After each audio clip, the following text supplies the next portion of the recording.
All right, good morning, everybody. Thank you for the private message that you couldn't hear me. I wasn't actually talking yet, but I do that sometimes, so definitely appreciate checking in. Um, yeah, good morning. Welcome to week 2, CSE224. How's everybody doing today?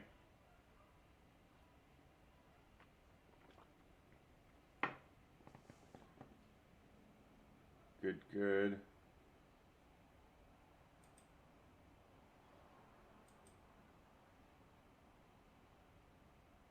Leftover Chinese food, excellent breakfast. I miss Chinese food. The worst part is I live right down the street from a really good smelling Chinese restaurant, and it's brutal when I'm hungry. And a food wagon just opened up right outside my window, so that's interesting.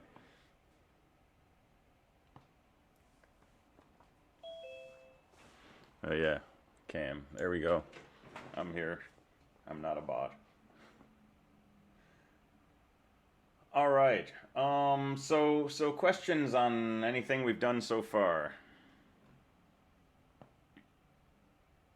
So last week we were starting to dig into shell scripting, and we're going to continue with that today.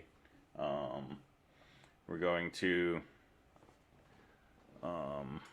look at the next ODP and get ready for the third ODP, and then we're going to start talking about Git.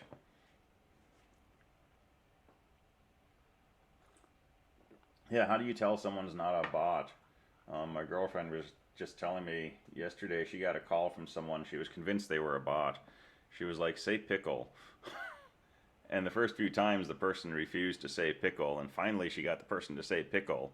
But that doesn't necessarily prove you're not a bot either, because you could teach it to do that too. Call Harrison Ford. Yeah. All right, so it looked like everybody got the first ODP done, except for a few people who came to it late. ODP 402 is posted. Let's take a quick look at that. So we're at the point where going forward, the descriptions of the ODPs will be posted on the server. So let's hop into the server. And let's just look at README 402. Now there's also a README 403, but we're not doing ODP 403 right now. We're doing that tomorrow. So today we're doing ODP 402. So you're writing a bash script, okay? And it just said script before, but I meant a bash script, not a C program, that reads one line of input from the user, takes that to be an integer, and prints out 2 times that integer, okay? So if your script is called ODP 402 and you say ODP 402 enter, it doesn't prompt you for anything, it doesn't display anything, it just waits for you to type in an integer. You type in a 12, hit enter, it should print out 24. You got to follow that spec exactly, okay? You can't print out, welcome to ODP 402, you can't print out enter an integer, you can't print out the answer is 24, okay? You run the script, it just waits for you to input a number, prints out 2 times that number, and exits, okay? So how do you do that? Well, input the number with a read, and then just print out, $paren 2 times whatever variable you read that number into. And yeah, a few people did this in C and it accepted that, and that's fine. Anything we can do in Bash, we can do in C. But make sure you know how to do this in Bash, right? So this is just getting us started on doing some I/O from a Bash script. Programming assignment 1, your week-long assignment, which I'll post in a few days, is going to be a Bash script. So we want to be able to do input and output. So that's ODP 402. You have until 8 o'clock tomorrow morning to get that assessed. And then tomorrow morning at 8:05, the next ODP will open up, and we'll talk about that in class tomorrow. Any questions about that?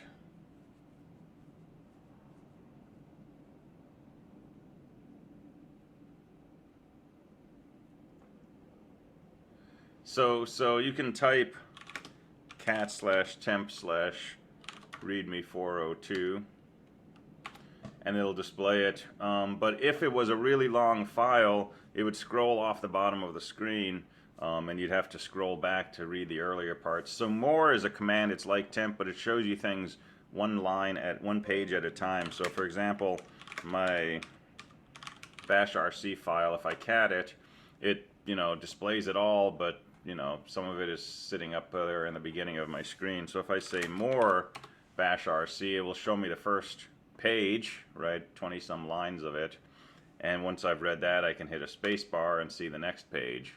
So more is like cat, but it's a way to just go through a file one screen at a time.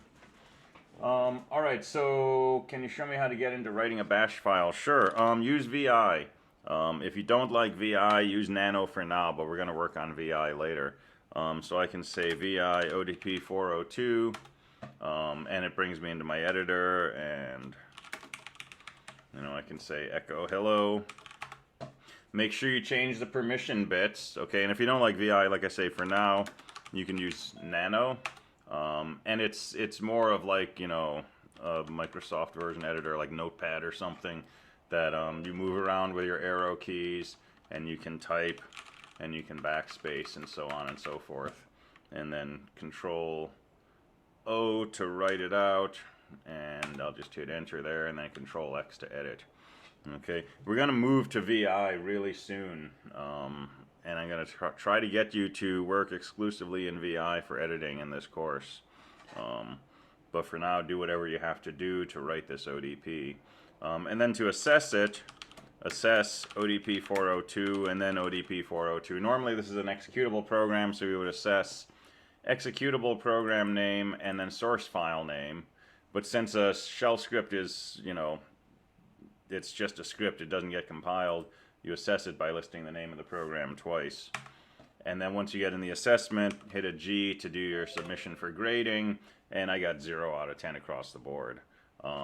Now, I didn't change my program to be executable. It's saying permission denied, and I would have known that if I had tried running this myself before I assessed it, right, which you should always do.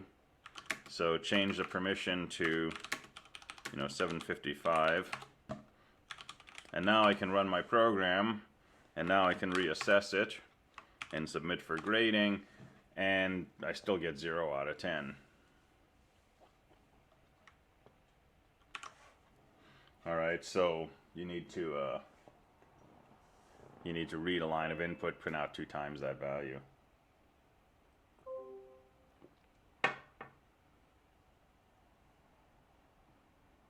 And yeah, so Nano will do more than what I described, switching between files, saving with Control S and so on, someone's pointing out.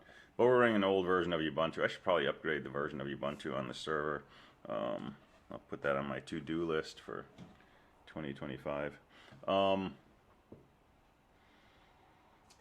so any questions on ODP 402? Again, I'm kind of expecting / hoping this is a pretty quick assignment for most people, right? But it will force you to write a shell script, do a read, do an echo, do an arithmetic expression, right, using $paren, make it executable, and then of course run the assessment command, which you already did for 401.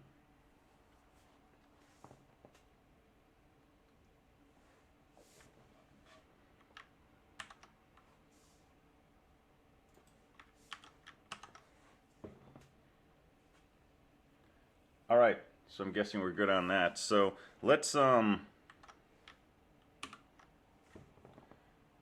take a look at this bash how-to that I posted on Canvas. So this is just a rehash of what we already talked about on Friday, but it kind of puts it all in one place. So let me pull this over.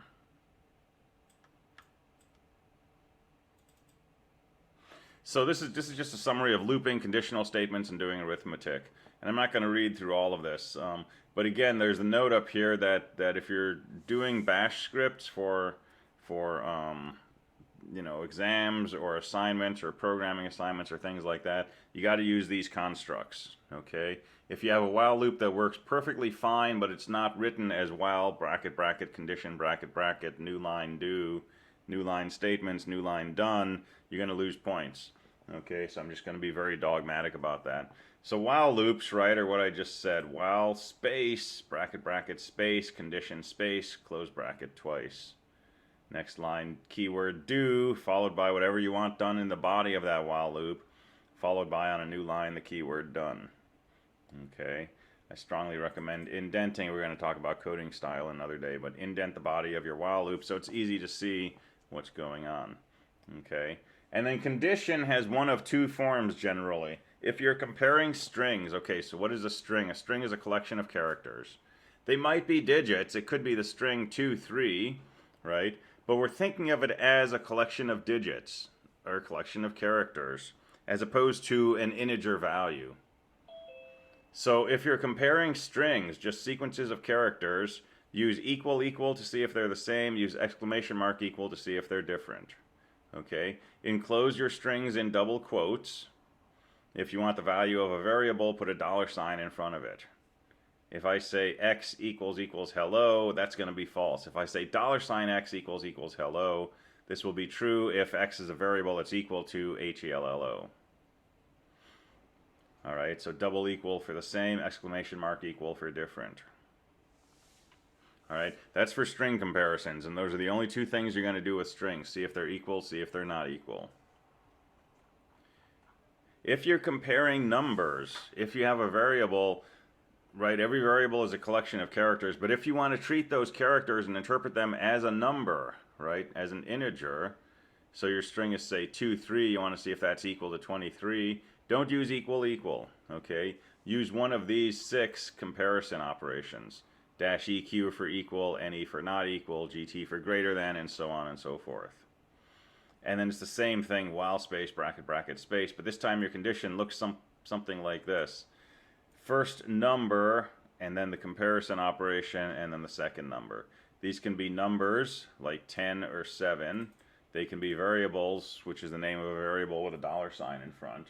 Don't put them in quotation marks. Okay, every condition, whether it's in a while statement or an if statement, should be made up of things that look like either this, when you're comparing just plain old strings, or this when you're comparing numeric values. And try to stick to this, okay? Again, there are lots of cases where I might compare two strings using equal equal, and my code will work, right? But you're really doing something different. And that can come up and it can bite you down the road. So stick to this absolutely. Comparing strings, use equal equal, exclamation mark equal. Comparing numbers, use one of these 6 comparisons. All right, if you want to combine comparisons, if you want to do this, and this, right, throw a double ampersand for and, double pipe for or in between these expressions. All right, so that's just an example. All right, if statements, same nature of the conditions, right? So the if statement itself, if space, bracket, bracket, space, condition, space, 2 closing brackets. Next line, keyword, then, all the things you want done in the body of the if statement, and then on a new line, the keyword fee. Indent the body of the if statement so it's easy to see visually that this is conditional code. If you have an else statement, if condition, then, body of the then statement, keyword else, body of the else statement, keyword fee. Okay, I'll be the first to admit it's a goofy syntax, but it works. Okay, if you want to do an if, then, else, if, it's got its own goofy syntax, if condition, then, body of the if statement, and then the else if is one keyword, elif. Condition for that if, then, body of that, and this could be followed by another else if, or it could be followed by an else, or it could be followed by just a fee. All right, and then all of these condition is exactly the same as it was in the section on loops. That's everything you need to know about doing ifs and whiles in Bash. There's a whole lot more you could know, okay, but for this course, that's pretty much everything you need to know. Okay, and it fits on 2 or 3 pages with really big fonts. So learn that, practice that, get good at that, get proficient at that, burn that into your brain, and you never have to worry about ifs and whiles for the rest of this course.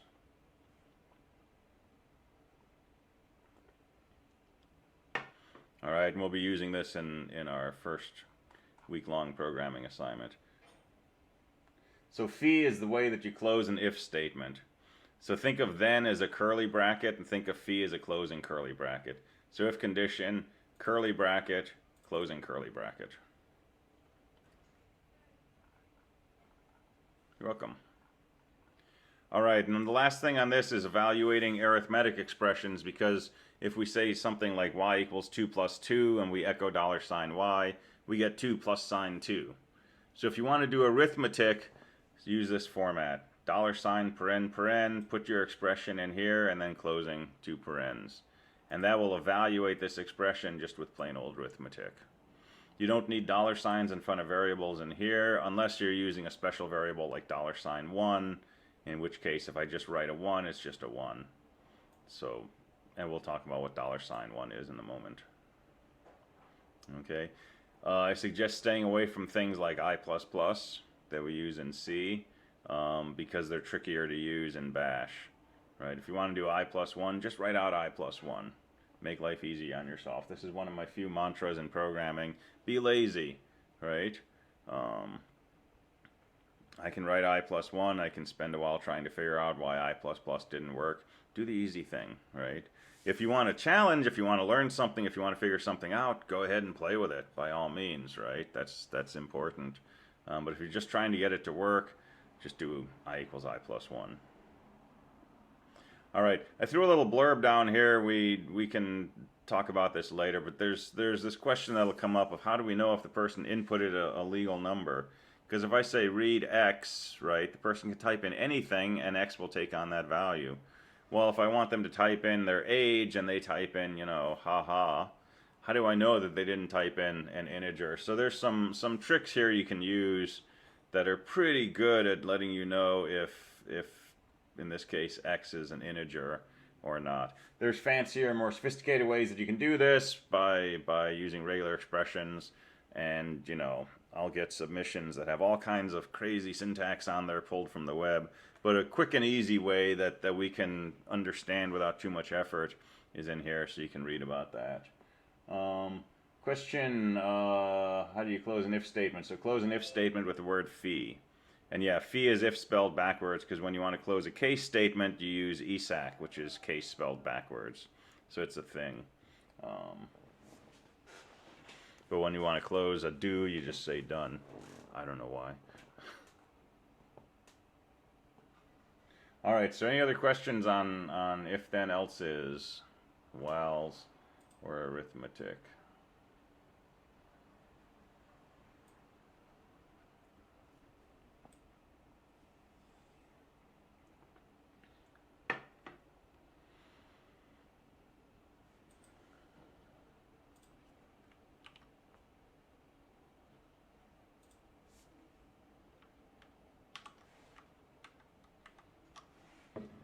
All right, cool. So we're good on that. Let's talk about arguments to scripts. Well, let's talk about some terminology in general. So when I talk about a script, I'm usually talking about a bash script. Okay, we're talking about something that's going to be run from, say, the command line. It's usually something that's not compiled, so a bunch of bash statements in a file. That's what a script is, okay? It's human readable. It's different from like an executable file.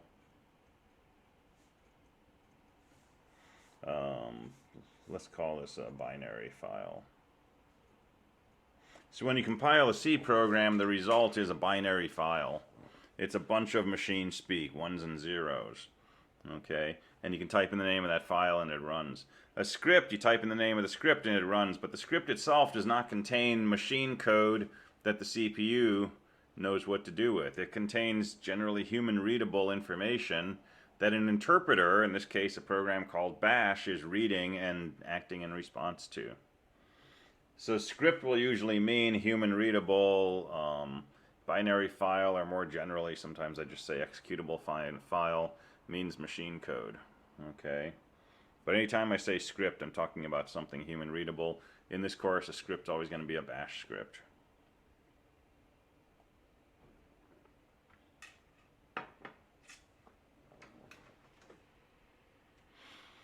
All right, so how do we pass information to a program when it's running? So I'm not tagging my video, am I?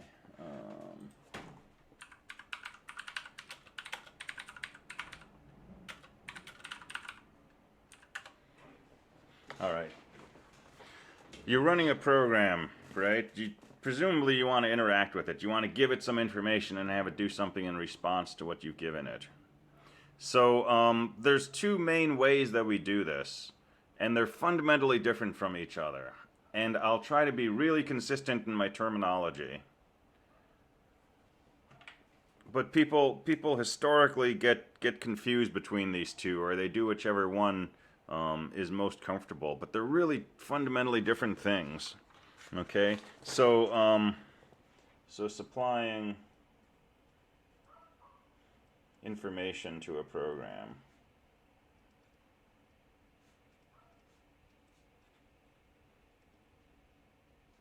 And this is for a script or you know, a binary executable. Doesn't matter which. Two fundamentally different ways of supplying information. So the first one is command line arguments.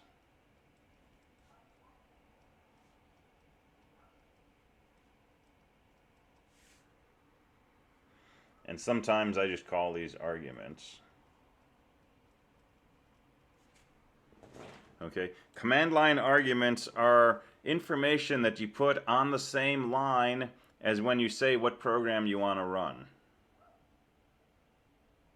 Command line argument is something you put on the same line when you're specifying which program to run. For example,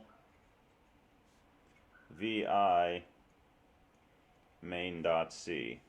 This is a command line argument. vi is the name of the program I want to run, and I'm giving it some information at the same time that I'm saying, hey, I want to run this program vi. I'm saying, run the program vi, and hey, vi, here's some information for you.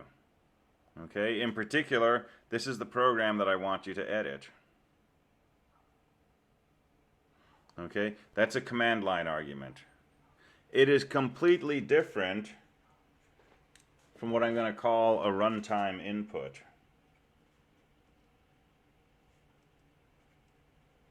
Or just user inputs. User inputs are things that you give to the program once it's already running. Okay, for example, there's a program called BC. That's our calculator program. So I can say BC, and it asks me what I want to do. Well, I want to do 2 plus 3, and it tells me the answer is 5. And I want to do 1 divided by 7, and it tells me the answer is 0, because it's integers. Okay, so these things that I'm typing in here, these are user inputs. They're runtime inputs. They're information I'm giving to the program while it's executing. Okay, ODP 402 is using a runtime input. You're going to run the program, it's going to wait for you to type in a number, and then it's going to do something with that number. It's going to print out 2 times its value.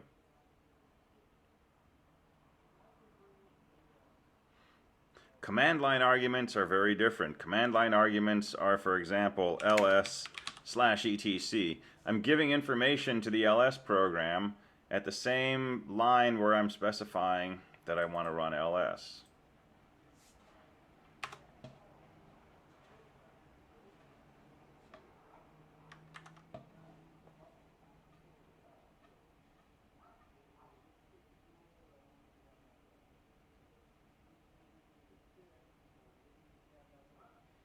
Cool, good chats.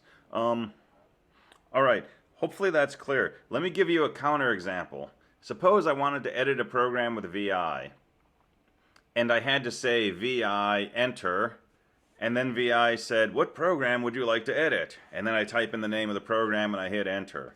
Okay, that's a runtime input. That would be really annoying. If every time I wanted to do the ls command I said ls enter and it said, what do you want a listing of?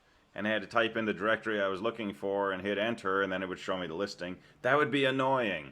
Okay? There are a lot of times where we know exactly what we want a command to do, and we want to specify it while we're saying run this program. Okay? That's what command line arguments are for. So if I want to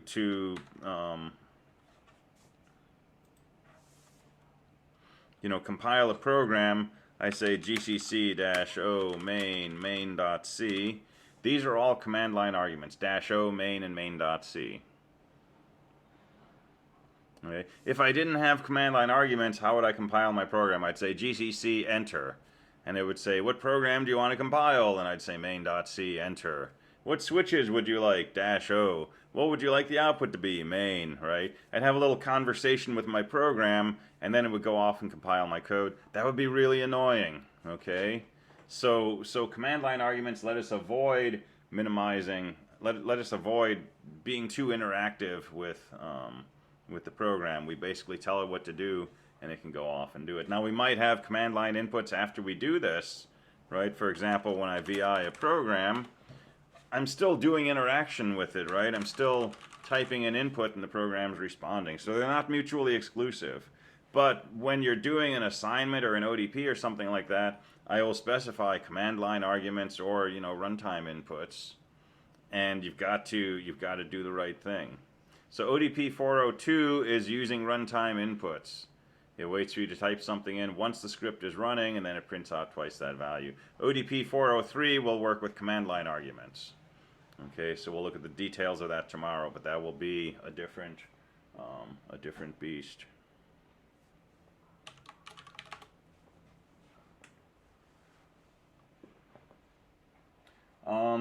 Someone's asking about BC. So if you say BC-L, it gets a lot better. So you can do floating point. And there is a way to do signs, but I don't remember what it is. There's a whole bunch of things you can do. Dig through the man page. And it's actually got a lot of capability.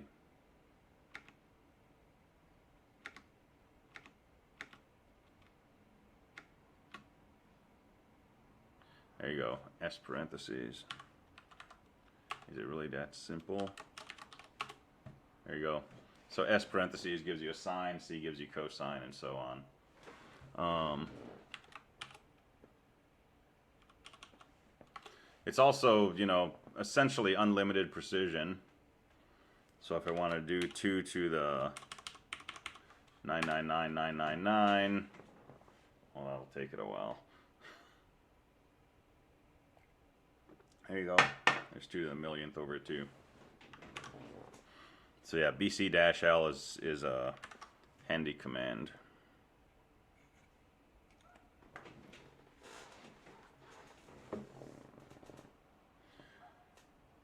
All right, so good on command line arguments versus runtime inputs. And we'll kind of review this the first few times that this comes up in assignments or in lecture.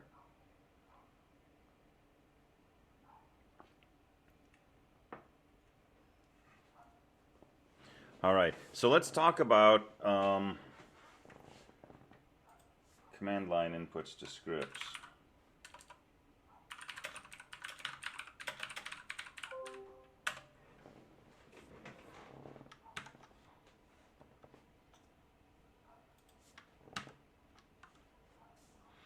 So let's go into my 224 directory.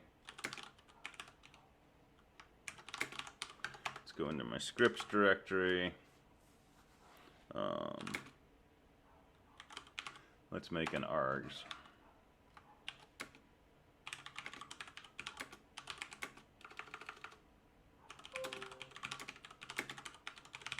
So let's play around with command line arguments. So it's a pretty simple mechanism. So if you remember from C, we have this fairly complex mechanism in C for getting command line arguments. Anybody remember what the two keywords are? The source of great pain and suffering in C programs. If one person says it, everybody else will groan. There you go, argv and argc. So we write our main program and we put arguments on there, argc, argv, you got char star star, you got all kinds of stuff, and usually you get seg faults, right? That's the synopsis of argc, argv. We'll come back to that when we get more into C programming, and we'll make peace with those, okay? But we have a similar mechanism for shell scripts, but it's a little more straightforward. So the basic setup is we have these special variables, $1, $2, $3, and these represent your command line arguments. This is your first arg, this is your second argument, this is your third argument. So these are like argv bracket something. We also have a $ number sign, and this tells you how many arguments you have on the command line.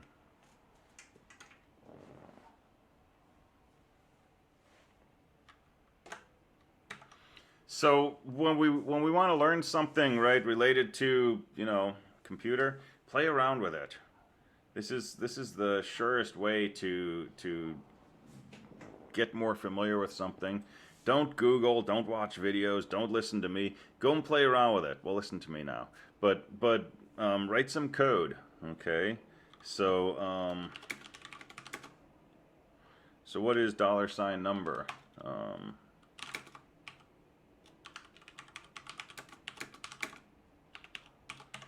Let's just do this. Let's just echo it and see what it is. Okay, gotta change the permission to make it executable.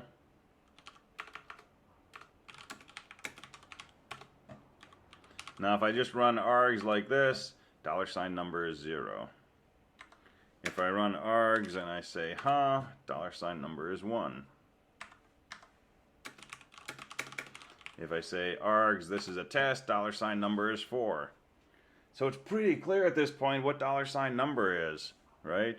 Where is it getting its value from? 1, 2, 3, 4.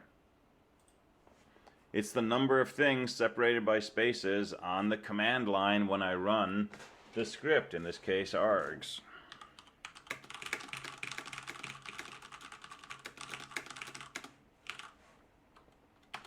Right, well, presumably I typed 11 things separated by spaces.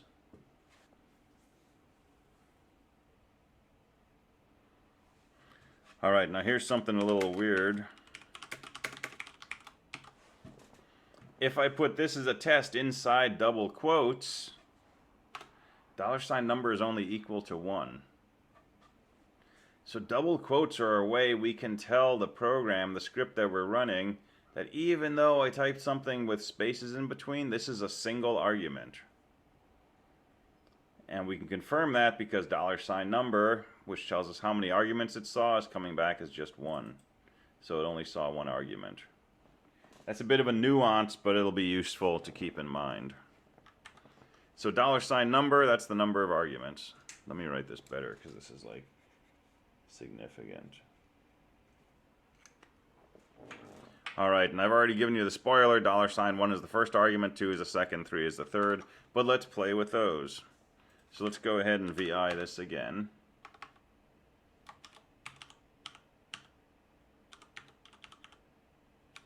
And let's just print out some of these things.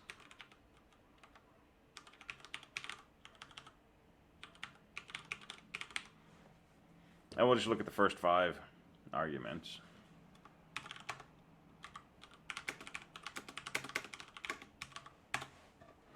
So if I say args, this is a test, ha, $1 is this, $2 is, $5 is ha. So very, very direct mechanism to get a hold of the stuff we put on the command line. If you want the sixth thing on the command line, it's just $6.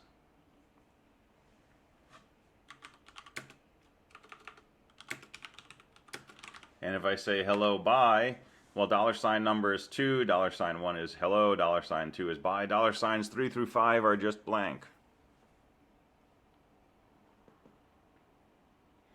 All right, and someone asked, can we use backslashes to put in spaces? And the answer should be yes. So if I say args, this is a test, right? $ number is 1. We had one argument, and that first argument is this is a test. It includes spaces. So sometimes you can use a backslash in front of a space to say, this is not a space that's separating my arguments. This is just a character that happens to be a space. It's just ASCII code 32 decimal. And so that takes hello space bye as a single argument. So it's doing the same effect as putting this inside double quotes. Backslashes are really, really powerful things. We need them once in a while, but when we need them, they're pretty invaluable. So that's another trick.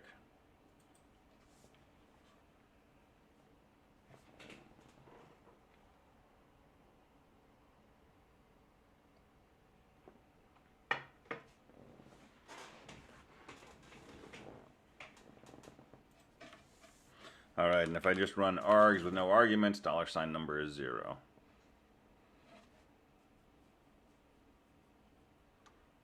So tomorrow's ODP that we'll talk about tomorrow, but we seem to be talking about today anyway, where you're taking a command line argument, right? You're going to pick that argument up by using $1, $2, and so on.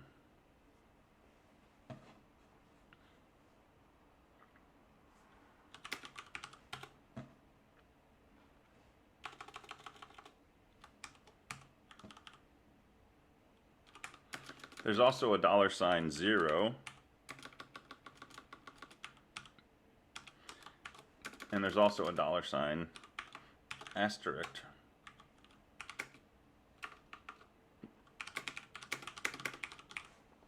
So this is a test.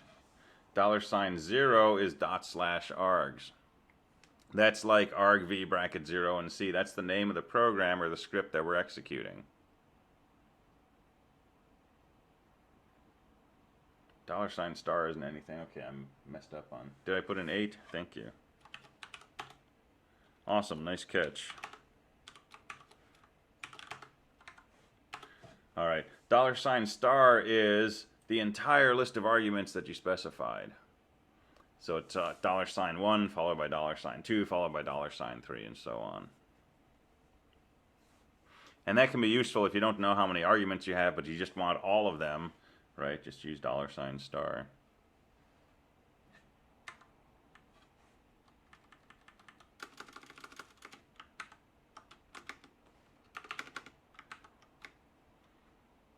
And again, if I put spaces in here, that doesn't change anything. Spaces on the command line are just separating arguments.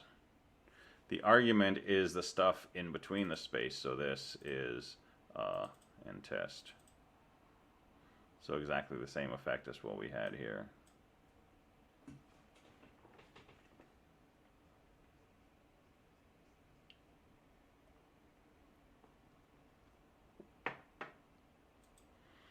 All right, that's almost all you need to know about command line arguments. But let me give you one other useful tidbit. So $0, this is your script name. $* is all arguments. The other thing that's useful sometimes is the keyword shift. Shift can be used to move all of your arguments down one spot. So let me show you an example of that.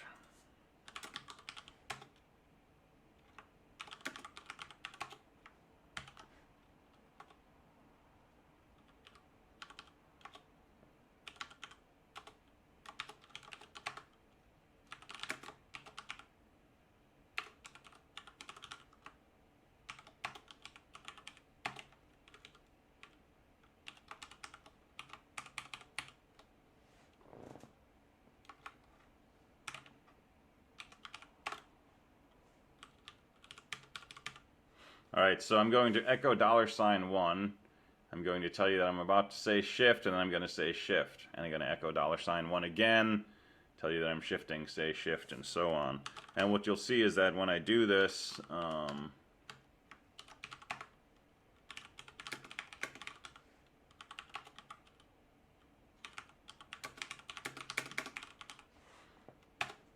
right?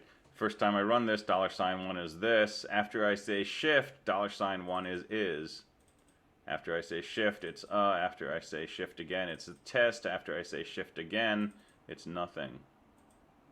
So every time you say shift, the value of the $sign arguments moves down one. It throws away $1 and replaces it with $2, which gets replaced with $3, and so on.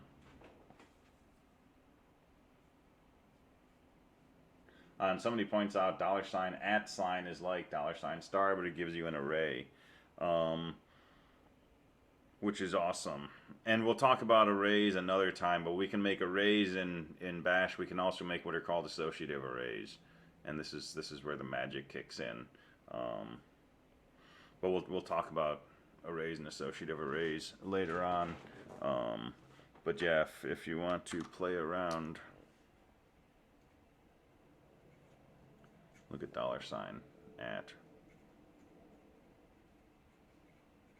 That's an array of arguments. All right, so shift is a way that we can process command line arguments one at a time if we need to do that. So let's just play around with that.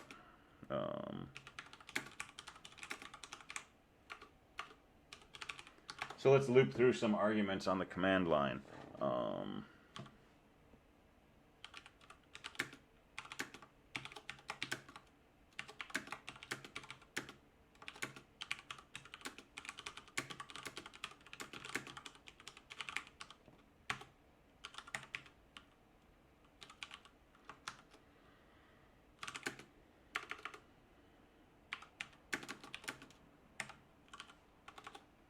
Okay, so I'm going to do a while loop. I'm going to say, well, $1 is not just empty, right? In other words, while there is an argument in position 1,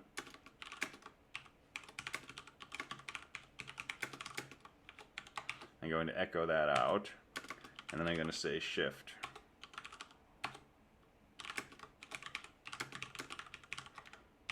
And then when we're done with that, we'll exit out cleanly with a message.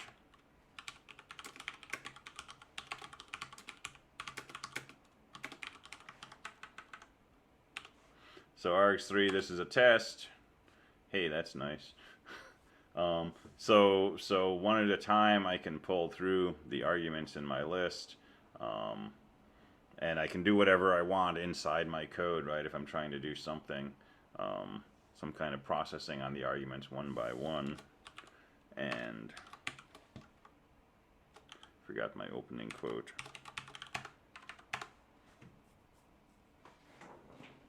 All right, so that can be useful for iterating through your list.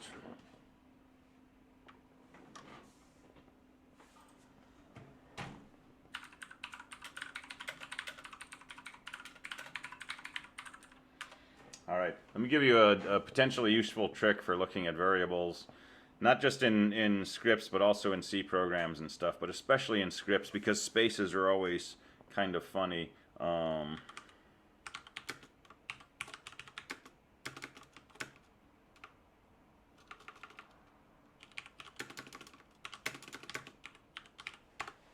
Right, so I've told you that spaces are ignored, multiple spaces are ignored, they really just separate. But if I were to do something like this, those spaces should be preserved because I put this first argument inside double quotes. But right now, looking at the output of my program, I don't see those spaces. And I don't know if those spaces are there or not. So here's a general trick I want you to think about. Anytime that you're dealing with something that might have spaces at the end, really simple trick, put delimiters around your output. Put something in the beginning and at the end to let you know where the variable that you're displaying actually starts and ends. Okay, it's really, really simple. It's 2 characters here, but if you make it a habit, it will sometimes save you, right? So right here I can see that the first argument is this, followed by a bunch of spaces. And sometimes I don't want those spaces there, and those spaces will break my code, and if I just print out $1, hey, it looks like it's just 4 letters, why is my code not working, right? Putting delimiters on there will save me a lot of debugging time, because immediately I see, oh, there's some stuff at the end of my variable. Okay, and as we're parsing and we're processing text and so on and so forth, this can happen a lot. So throwing in delimiters, quick little trick to help us notice what's going on.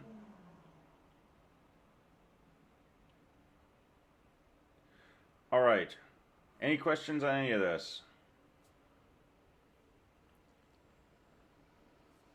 So tomorrow, we're going to jump into Git, and we'll talk about how to use Git on our machine, and then we're going to move over to using Git in the cloud and playing with GitLab. So I would suggest before tomorrow, take a look at the description and the how-to on Canvas on using Git. It's a lot of words, but there's some reasons why we might want to use Git in GitLab and so on. This is stuff we'll go over tomorrow. But this section on initial GitLab setup, take a look through that. And if you're feeling ambitious, excuse me, go ahead and set up a GitLab account for yourself. Okay, gitlab.com, and just go through the usual procedure. Give them an email address, confirm your email, all of that stuff. Get an account set up, and then you can play along tomorrow during lecture with setting this up as we go through it. Okay, so tomorrow we'll talk about Git, and then I'll post another homework related to using Git and GitLab, and that'll get you prepared for the week-long programming assignment, which will be probably homework 3. So that'll be coming out in a few days. All right, cool. We're out of time. I will see you next time, or in CSE215. Thanks.